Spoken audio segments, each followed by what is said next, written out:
This is the crime scene where a 40-year-old woman was murdered. The victim was forcibly pushed to the ground by the perpetrator. And what followed was even more shocking. The suspect sexually assaulted the woman in front of her husband and then killed her. Afterward, he also stabbed the anguished man to death.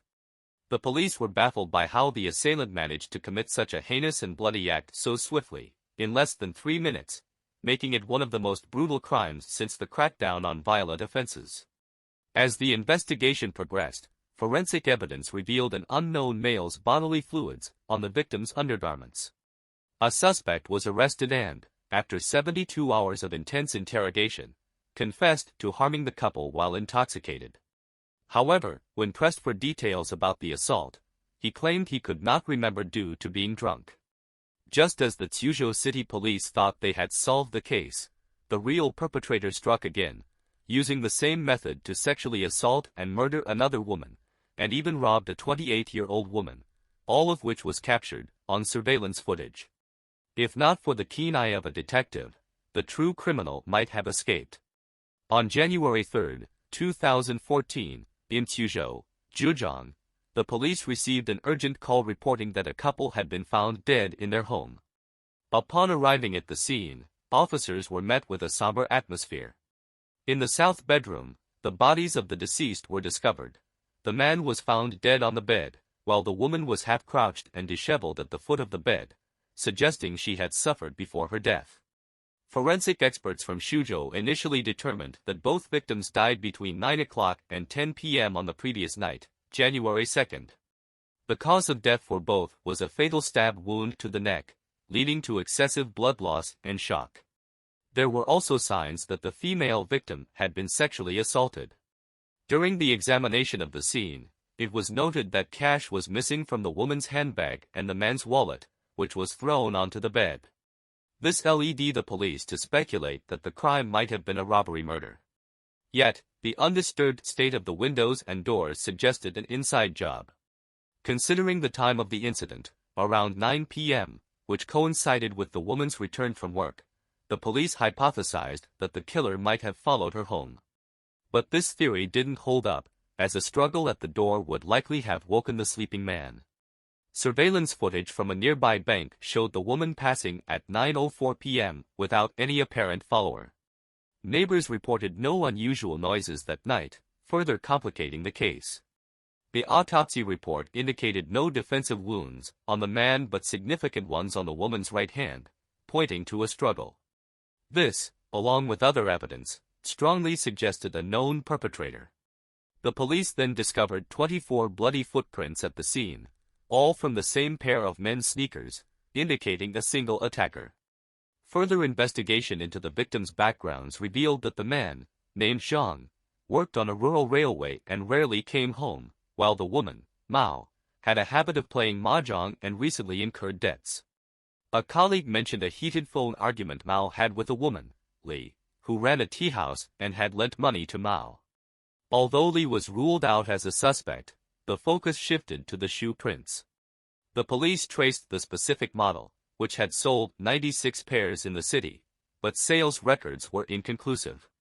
Returning to the scene, they found a bowl with tea and DNA that did not match the victims. A 62-year-old neighbor, Xiao Jun, was identified through DNA.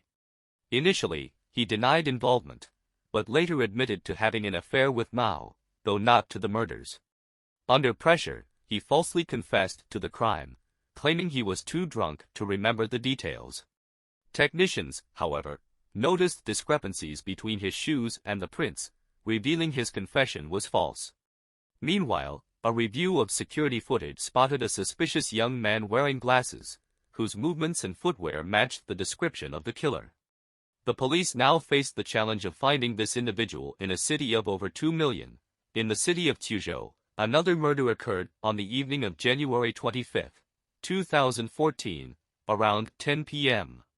A 28-year-old woman was robbed, sexually assaulted, and stabbed to death in a small alley off Chang'an Street. The police found that the modus operandi of this crime was extremely similar to the Zhang couple's homicide case from January 2. Upon reviewing surveillance footage from Chang'an Street, the police discovered that not only were the methods of the crimes very alike, but even the gait and other characteristics of the suspect matched those of the perpetrator in the Zhang family murders. After the autopsy, the forensic pathologist confirmed to the Suzhou police with certainty that the fatal wounds in both cases were of similar length, and there was one particularly significant feature: all the stab wounds were inflicted downward, as if the killer had a deep-seated grudge against the victims. This time, the police were convinced that the same person was responsible for both crimes. Subsequently, the two cases were officially linked as a serial murder, and the police released screenshots of the suspect from the surveillance video online, offering a reward and soliciting clues for solving the case. On the evening of January 29, around 8 p.m., while patrolling near the crime scene, an officer spotted a man wearing glasses. As the officer approached within about 20 feet, he noticed the man's shoes, which were the same model the task force had been focusing on. The unexpected discovery filled the officer with excitement, and he waited for backup while looking for the best opportunity to make an arrest. At 9:05 p.m., the suspect entered a small convenience store to purchase items.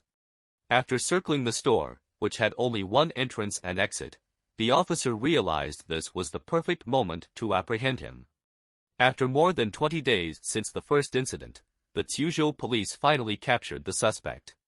During interrogation, the police learned that the suspect, named Ming, was a 42-year-old local resident who had been imprisoned twice for theft in 1990 and 2001. According to Ming, he did not know any of the 3 victims he had killed. His motive for committing these crimes within 20 days was purely financial. On the evening of January 2, 2014, at around 9 p.m., while looking for a target to rob, Ming followed Mao, who was returning home. Ming claimed that when they reached the door, Mao, possibly changing her shoes, refused to hand over her money and retreated into the room. He followed her inside and saw a man sitting on the bed, who also refused to give him money and even threw something at him. In a fit of rage, Ming stabbed the man. Then, he sexually assaulted and killed the terrified Mao, taking 1,800 renminbi from the couple's bags before calmly fleeing the scene. After waiting 20 days and seeing no police action, Ming struck again on January 25. It was this second crime that led to the successful capture of the brutal serial killer by the Suzhou police. These heart-wrenching cases were finally solved, and the perpetrator would face severe legal punishment. However, the darkness and complexity of human nature revealed by the cases are thought-provoking, reminding us that every life should be respected and cherished, and criminal acts will ultimately not escape the justice and judgment of the law.